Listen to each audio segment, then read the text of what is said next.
Hey, welcome everybody. We're so happy to have you join us for another Nemotron office hour session. We are joined by Chris Alexiak, who is a product research engineer here at NVIDIA. He has been working hard to make sure that Nemotron is working for you. And so we're excited about what he has to say and encourage questions from Twitter, from LinkedIn, and from YouTube. We would like to remind you that you can join us on build.nvidia.com. So that's a valuable resource to use. Also, you can join us on huggingface.co/NVIDIA. And also, we have a Discord where there's some lively chat, and we'd love you to be a part of the conversation there. So with that said, last place is community@nvidia.com. And we try to get back to you when you ping us there. And Chris, why don't we jump off and start the conversation about Nemotron today? Yes, thank you, Ethan. What I'm going to do before getting into some of the questions that we have, or questions that you guys have, so to be clear, this is all about you guys asking whatever questions you have about the NVIDIA Nemotron series of models, from Nano to Super to Ultra, to the data we've released, to the technical reports we've released. Please ask those questions, put them in the chat, and we'll get them answered. But before I do that, I'll just bring up my screen and we'll talk about how you can actually use these things. So this is like, how do you use the model if you're just hearing about it today?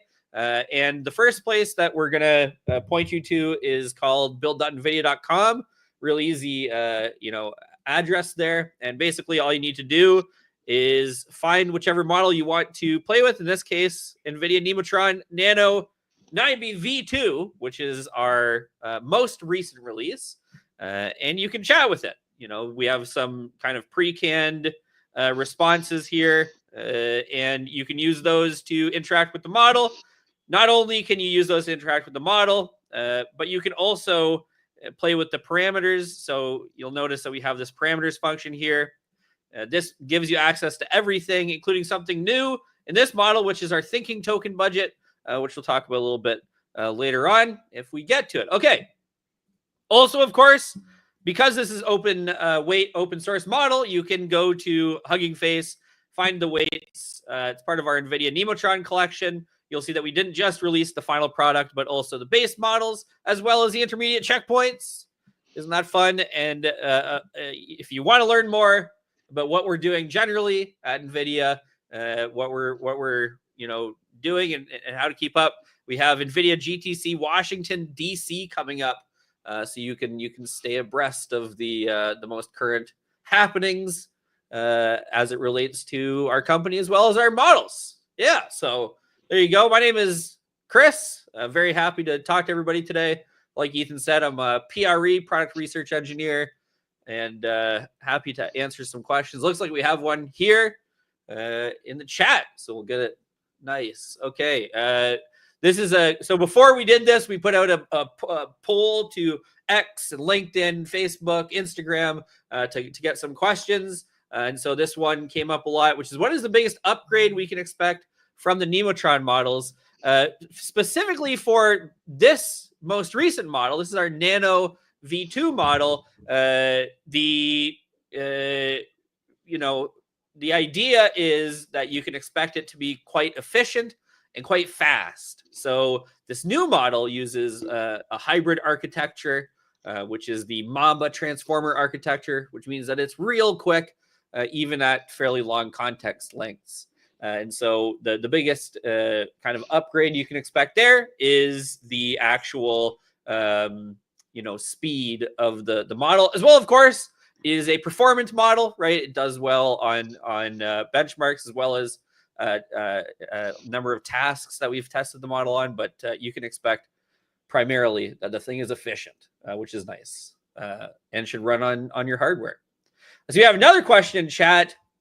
So I have OLOM and NGC API. How does working with both local and cloud work, Ethan?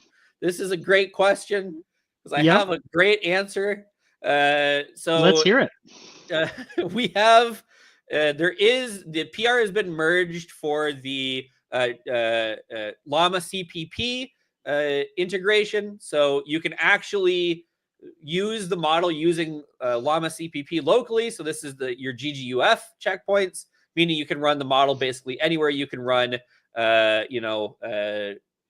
whatever you want, right? So classic kind of Llama CPP stuff. OLlama, it doesn't have an official supported integration at this moment, but through Llama CPP, you can run the model locally if you don't want to use the build.nvidia.com endpoints or any other hosting method. But great question. Very happy to be able to say that GGUF checkpoint as well as the Llama CPP integration is ready to test and play with. It works, and that's what we wanted to do. Yes. So we got another one here. Ankar, thanks for asking. What are some ideal business use cases based on the core capability of the latest Nemotron model, Chris? Yeah, so there's kind of like two responses, right? So there's like you can read our blogs where we discuss this in greater detail, which is kind of like the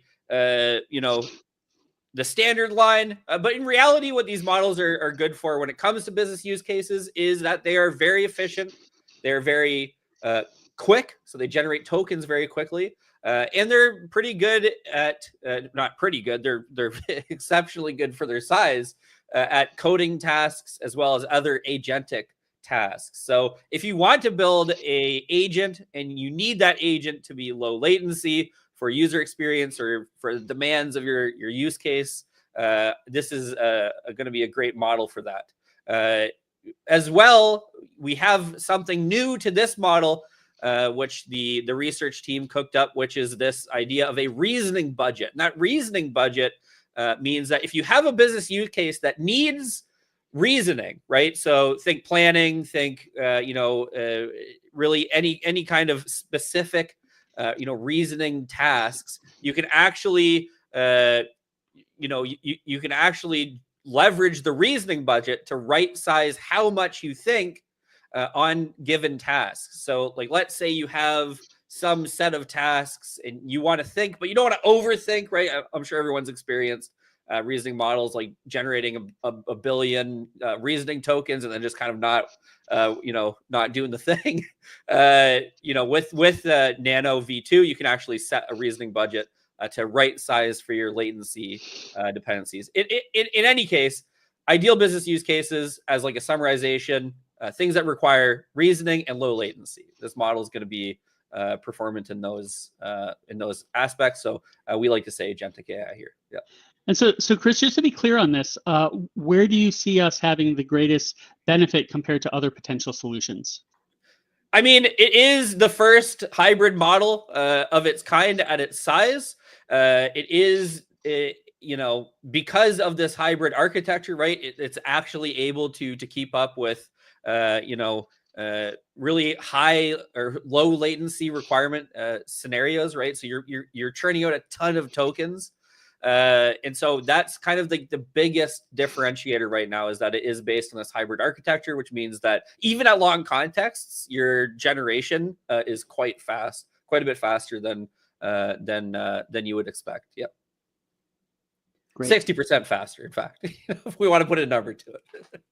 Yeah, for sure. So it looks like we have some more questions coming up from Reddit. We have any idea when GGUF will be released? Already out. So people, all right. The good people of the internet have already made the GGUF checkpoint, and now we have the actual integration with Llama CPP in order to run those on whatever hardware you have access to. There's some minor requirements, of course, but through Llama CPP, you should be able to run it wherever you can, wherever you've got CPU and some memory. Yeah. So I've heard a lot of alphabet soup in that. Can you, decrypt that for people who might be new and don't know what GGUF is? Yes. So GGUF is basically a standard format, checkpoint format. It's used heavily in libraries like Llama CPP, and it's a way that we can store the model that's compatible with this framework Llama CPP. And basically what Llama CPP does is it lets us work with the model in a way that doesn't necessarily require a big beefy GPU. It is meant to be run locally, and it is meant to be run friendly to consumer hardware. The model itself already does run fairly well on consumer hardware, of course, because it's a small model, just 9B. You could try that through the NIM from build.nvidia.com. However, to try to demerc the acronym soup, right? GGUF is like a checkpoint, a way we can store the model, and a Llama CPP is a way we can run the model on basically, whatever has enough memory and CPU. Yep. Okay, great. Hey, another question here from LinkedIn. They're asking about having the option to pause or to be able to enable or disable the detailed reasoning. And I know, Chris, you want to talk about this one, so. Oh, and I do. If you don't mind bringing my screen back up, the answer to your question is absolutely yes, we do. So the way you can do this through the UI is pretty simple. You can toggle on and off reasoning, and pausing the reasoning. We don't have a strict way to do as presented in the documentation, though you could build it yourself fairly straightforwardly. However, you can leverage the reasoning token budget to not spend more than your desired amount of time generating reasoning tokens. Also, if you are wanting to know how to do this, say with your favorite inference library, we have a lot of different information in our model card, which is going to walk you through how to use both the thinking and non-thinking modes, as well as our reasoning budget. So all of this is available in the model card. I know it's a lot of scrolling. We're just kind of scrolling through stuff. But the idea is that whatever solution you're used to using, we should have instructions in our model card, with the exception of Llama CPP at this moment. And it will tell you not only how to use the thinking and non-thinking modes, which the model has, but also how to set a reasoning budget. So to answer the question, yes, we do have pausing in a sense, and we absolutely have reasoning on and off mode. Thank you so much for bringing my screen up there. Great. Before we get to the next question, just a quick sidebar, Chris. When I first started talking to you about Nemotron, you were so energetic and excited about what you're doing. Like, what is it that excites you most about working on Nemotron? Yeah, so I'm a product research engineer, which means that I want to be very clear. I am not part of the incredible team that's building the model with the GPUs. I have the wonderful advantage of being able to work closely with those folks, and then packaging it up in a way that people can be accessible, or people can find accessible. And part of the thing that I love about working on this model is the fact that we are so open about the training, the data, the recipes, everything we're doing. It's a privilege to be able to work in a space like that, as well, getting to deliver feedback like from you guys to the teams to help us make better models that are better for everybody. I just love working in this space. I've been a big fan of open source models. Like, I don't want to date myself here, okay, but I've been around since the original llama, alpaca LoRa days, right? And I've been a big fan of open source since then. So being able to work in a shop that's really, really carrying that open source torch has been fantastic. Hopefully that answers the question. Oh yeah, and to the community, like Chris really loves getting this feedback, and he takes it seriously, sees what he can do that's actionable. So you have a direct link to him here when you drop by these open office hours. So speaking of that, do we have any more questions from the audience? Great, we do. So this was one that we pulled prior to the event, but it came from YouTube. Is setting optimal token budget for high accuracy, when you're doing that, are there better approaches other than test and trial? Yeah, so if you don't mind bringing up the old screen again, so the answer is that this is a process that you're going to want to engineer, right? So test and trial maybe is a little too broad. We do want to engineer a system that does this with evaluation, by sweeping through a number of budgets. Here's an example of what that might look like. And here is an example that the team put together that should show you roughly where you can start with some domains. One thing you're going to notice is that each of our domains is actually separately sensitive to the reasoning budget. What this means effectively is that you're going to really make sure, or want to make sure, that you know what your use case is. Once you have your use case, that's when you're going to want to optimize the thinking budget. And if you're ever outside that use case, just keep in mind you might need a different thinking budget depending on the domain, right? So like if you're using this model for an agent that's doing a lot of like heavy thinking in like the math domain, right? The reasoning budget is going to be looking a little bit different than if you're using it to do like long form QA over big documents. And I think this is something to keep in mind. We're going to continue to produce materials and tutorials on how to exactly do this and what does this look like if I have an agent and I want to optimize the reasoning budget. So we'll continue to share those with you guys to kickstart you, but you really do want to do some experimentation, set up a pipeline that allows you to sweep through different budgets and see how you perform on your task. Yeah, that's pretty clear. Good question. Yeah. Mm-hmm. Yes. All right. Yeah, I mean, like, the model is good, but the reasoning budget is an important piece to wrangle. So we encourage experimentation there to get the best results. Yeah, absolutely. Okay, so from X, we have a question. Can we provide a good how-to guide on how to run the best Nemotron model that fits on a 4090? Yes, we will. Absolutely. Stay tuned. Coming soon. That's what I have in my desktop, so I want to know too. So yes, for now, one of the things that's quite excellent is that if you actually look at the deploy instructions for our on build.nvidia.com, which you can see because I've got my screen up, if we don't mind getting that up, you can use our NIM, and this is going to, keep in mind that, some of these parameters are going to need to be tuned for your card, but this Docker command can be customized to run on RTX 4090.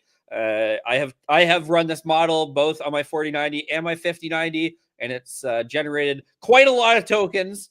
It is small, and it will use whatever memory you let it use, right? Thanks to NIM. But the idea is that we have some getting started instructions here, but we're going to produce some more specific materials for peeps who are rocking that RTX and want to see the model go burr. Yep. That's great. Yeah, and that 4090 is still a powerhouse, man. So still a big card. Yeah. Yep. Yes. All right. So from LinkedIn, Radu has a good question. Chris, do you think that there should be a way to increase how many tokens can be used without losing quality?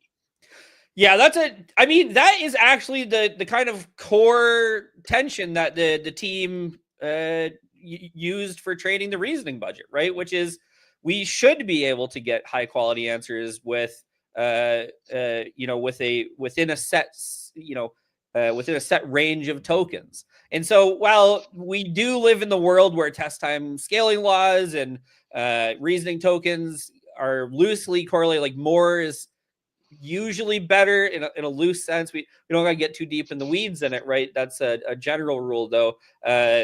Something like Nano with that reasoning budget is meant to get answers as correct with the set reasoning budget as they can be. Obviously, if you're producing if you're going from like 64,000 reasoning tokens to like 2,000 reasoning tokens, there's likely going to be on reasoning tasks, there's likely going to be some drop in performance, as we saw in that chart earlier. But what you'll notice if we bring back up the screen just for a second, sort of flashbang you guys with this one. But if you notice, right, like there's not a lot of improvement after say 2K tokens, right, for our orange line here, especially for math 500. And so what that means is that we should be able to get the same performance on our task with that 2K reasoning tokens as we do with say 32K reasoning tokens. And so hopefully that answers the question sufficiently. But the idea is that, yes, there should be a way, and this reasoning budget is meant to help guide you towards what that optimal budget is. Mm-hmm. Yep. Okay, we only have 10 more minutes for people to get their questions in. So if you have something, this is a great chance to take advantage of that opportunity. Yes, and I see someone asking, what's the Discord channel name? It is hashtag Nemotron-models. So that's hashtag Nemotron-models. You'll find me in there. Ping me. I'm more than happy to chat and answer questions. Okay, great. So we have one that we collected from Instagram, which is someone wants to understand what the max token limit of the model is. Still blows my mind that people care about large language models on Instagram. So I love this question. It's 128,000 tokens, fairly reasonable limit. One thing that I want to just like highlight to people though is that it is decent context, 128K, right? But most importantly, because of the hybrid architecture, right? We don't have the same scaling with long sequences that you might see from normal transformers. So if you guys weren't already aware, normal transformers, as we make those sequences really long, it takes them like a lot longer to compute a response, right? With the hybrid architecture, that is lessened. So even when responses get quite long, there's less of an impact on the actual response speed. And I think that's, so it does have a long context, 128K, not bad, not too shabby, right? But more importantly, you keep that kind of latency or that kind of throughput performance at longer sequences when compared to a non-hybrid architecture. Yeah. Yeah, I do love seeing questions from Instagram. That must have come in like during the weekend, right? Because that's when people are using their Instagram. But yeah, we got a few more questions coming in. Shaik from LinkedIn asks, can this be used in medical devices software, which is interesting. He says this model is reliable and consistent in deterministic behavior. Yes. So can it be used? Of course. Yeah. Anywhere you can run it, you can use the model. Reliable and consistent with deterministic behaviors, a little bit more complex to answer. Obviously, you can set the generation configurations to use something like, greedy decoding, though we don't recommend that for reasoning mode. And you can set things like the seed to get deterministic behavior. It's very difficult to get true determinism with these models in real life deployment situations. But yes, you can absolutely run it on those devices. Though, of course, I would make sure that you evaluate the model in the use case before using it. We're not saying that it's like designed for medical use cases specifically. So make sure it goes through all of your evaluations that you would need it to do. But technically, of course, yes, you can run it. Yep.